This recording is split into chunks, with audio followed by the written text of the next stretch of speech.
চলে যাই চলুন জলপাইগুড়ির দিকে। জলপাইগুড়ির কদমতলা দুর্গাবাড়ি পুজো কমিটি এবার 105তম বর্ষে পা দিয়েছে এই পুজো। সরাসরি চলে যাবো, আমাদের প্রতিনিধি সুবীর রয়েছেন আমাদের সঙ্গে। সুবীর, এবারে তাদের চমকটা ঠিক কেমন রয়েছে?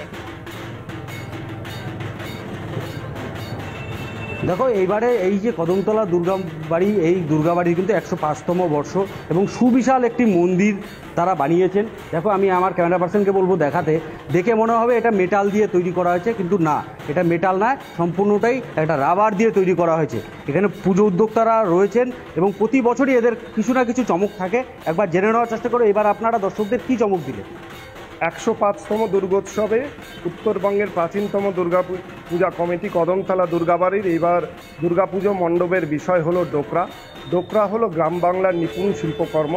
মেটাল ক্রাফটের আমরা মহিলাদের যা অলংকার বা গয়না দেখি তাই হলো ডোকরা।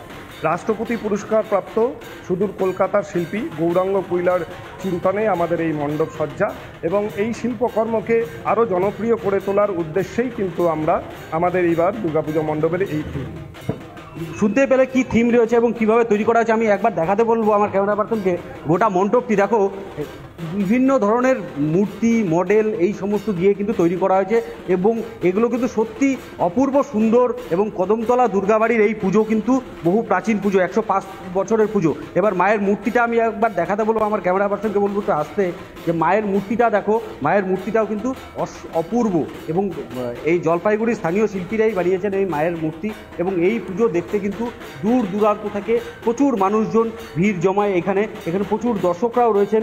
একবার একটু জেনে নেওয়ার চেষ্টা করবো তাদের কাছ থেকে যে তারা কতগুলো পুজো দেখলেন। ম্যাডাম, একটু কথা বলছি, কেমন লাগলো পুজো?